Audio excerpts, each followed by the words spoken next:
बाबा की सरजमीन पर हम सबके महबूब नेता जो देश और प्रदेश में आज हमारे महापुरुषों का मिशन लेकर के हम लोगों के बीच में आए हैं, माननीय चौधरी विकास पटेल जी का हम इस मंच के माध्यम से खैर मकदम करते हैं, स्वागत करते हैं, नमन करते हैं, वंदन करते हैं। उनके साथ माननीय धर्मेंद्र कुमार मौर्य जी जो पूरे देश में अलग जगा रहे हैं, उनका भी स्वागत करते हैं, खैर मकदम करते हैं। और जो भी साथी अधिवक्ता हैं, डॉक्टर हैं, सामाजिक कार्यकर्ता हैं, मूल निवासी बहुजन समाज के सदस्य हैं, सभी लोगों को मैं एक स्वर से जय मूल निवासी कहता हूं। देखिए, बहुत पुराने जमाने की एक बात है कि जो लोग हमको इंसान नहीं समझते थे, जानवर से बदतर हमको इज्जत देते थे, मान सम्मान स्वाभिमान की कोई बात नहीं करते थे, आज इस देश में डॉक्टर B.R. अम्बेडकर साहब का संविधान लागू है। आज उनके पेट में दर्द हो रहा है।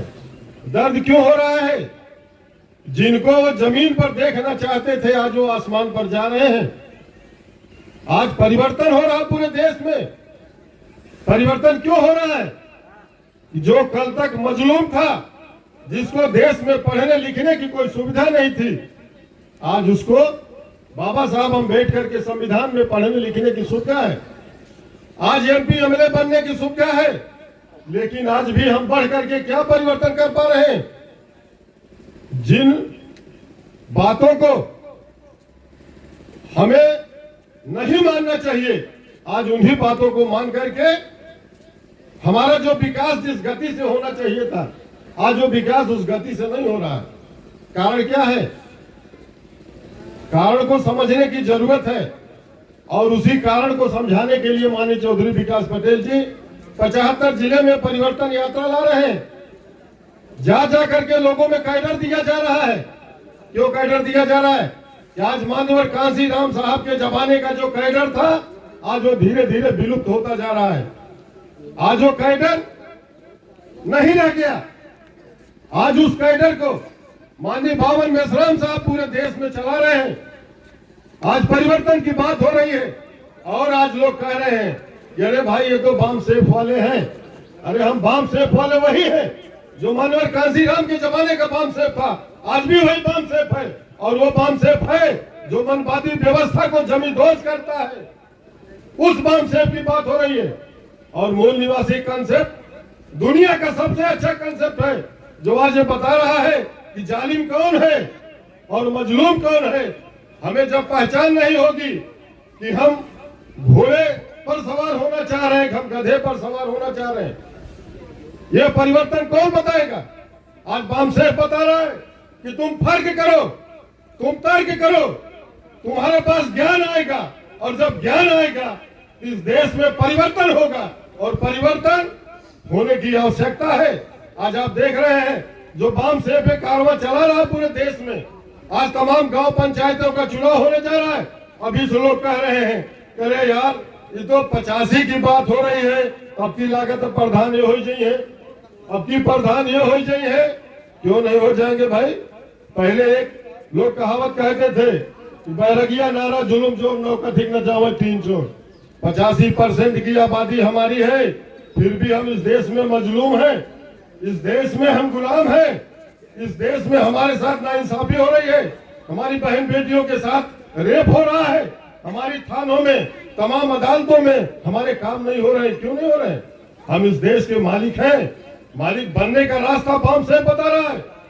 बाम सेफ इसीलिए गांव गांव, शहर शहर, तहसील, जिला कैडर दे रहा है कि हमें परिवर्तन हो। और आप जान लीजिए कि बहुत सारे लोग दुकान लगाए बैठे हैं, बाम सेफ की जागृति से उनकी दुकानें बंद हो रही हैं। आज उनमें बेचैनी पैदा हो रही है। क्यों पैदा हो रही है? कि अब उनके झांसे नहीं चलेंगे, नहीं चलेंगे, उनकी दुकानें बंद होगी। हम किसी के दुकान बंद होने के ठेकेदार नहीं है। हमको परिवर्तन करना है और अमूलचूल परिवर्तन करना है। हम इस भारत के मूल निवासी हैं, हम कोई विदेशी नहीं है। जब हम नारा लगाते हैं कि जय मूल निवासी, तो अगला सोचता है कि कोई विदेशी है क्या यहाँ पर। इसका मतलब विदेशी है। जय मूल निवासी कौन विदेशी है? ब्राह्मण विदेशी है। ये परिवर्तन है। नारा सुन करके बहुत सारे लोगों को मूर्छा आ रही है। वो सोचते हैं कि वामसेव का कार्यक्रम ना हो। वामसेव का कार्यक्रम क्यों नहीं होगा? कार्यक्रम होगा तभी तो फर्क समझ में आएगा कि कौन हमको लूट रहा है, कौन हमारे हक अधिकार पे डकैती डाल रहा है। और हमारी गिनती नहीं होगी। आज राष्ट्रीय पिछड़ा वर्ग मोर्चा का मुद्दा है कि हमारी गिनती होनी चाहिए। 52% की आबादी है, हमारी गिनती नहीं होगी तो हमारा हक हिस्सा कहां जाएगा? और गिनती कौन नहीं कराना चाहता है? जो लोग सत्ता में हैं, हमारे हक अधिकारों पर डकैती डाले बैठे हैं। वो सोचते हैं कि हम कुछ न बोलें। क्यों नहीं बोलेंगे? अरे किसी का गला दबाओगे तो उसका मुंह खुलेगा। छेड़ने पर मौन भी वाचाल हो जाता है और टूटने पर आईना भी काल हो जाता है। मत करो ज्यादा हवन, तुम आदमी के खून से जल के काला कोयला भी लाल हो जाता है। तो परिवर्तन की बात वामसेव कर रहा है। मानवर कांसीराम का सपना बावन मेश्राम साहब साकार कर रहे हैं। जल्द आप देखोगे भारत में एक नया परिवर्तन आएगा। फिर से हम एमपी बनेंगे, एमएलए बनेंगे, प्रधान बनेंगे, विधायक बनेंगे। यही कारखाना है वामसेव का। जो वामसेव जागृति कर रहा है और जगा हुआ आदमी कभी अन्याय को बर्दाश्त नहीं करता है। वो मर सकता है मगर घुटने नहीं टेक सकता है। तो ऐसी स्थिति में वामसेव और भारत मुक्ति मोर्चा, राष्ट्रीय पिछड़ा वर्ग मोर्चा जो हमारे आप में जागृति पैदा कर रहा है, हम लोग के महबूब नेता माननीय चौधरी विकास पटेल जी जो बावन मेश्राम साहब का कारवा लेकर पूरे देश में तहलका मचाए हैं।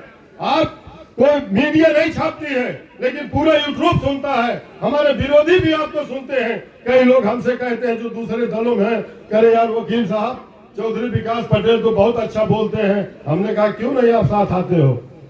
अभी उनको लग रहा है कि हम वहां रहेंगे तो एमपी एमएलए हो जाएंगे और यहाँ आ जाएंगे तो एमपी एमएलए नहीं होंगे। जबकि उनको ये पता नहीं है कि पूरा देश जिनको जानता है, एक एमपी एमएलए को पूरा देश नहीं जानता है। और किसी देश पर विचारधारा राज करती है, कोई व्यक्ति नहीं राज करता है। वामसेव की विचारधारा इस उत्तर प्रदेश में 4 बार सरकार बनाई है और अब की जो सरकार बनेगी वो पूरे देश में टिकाऊ रहेगी और राष्ट्रीय स्तर की सरकार बनेगी।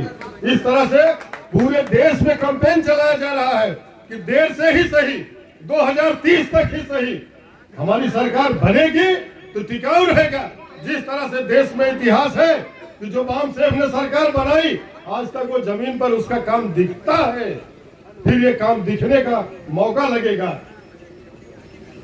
इन्हीं शब्दों के साथ मैं अपनी बारी को विराम देता हूं। आप लोगों ने सुना, आभार। जय मूल निवासी।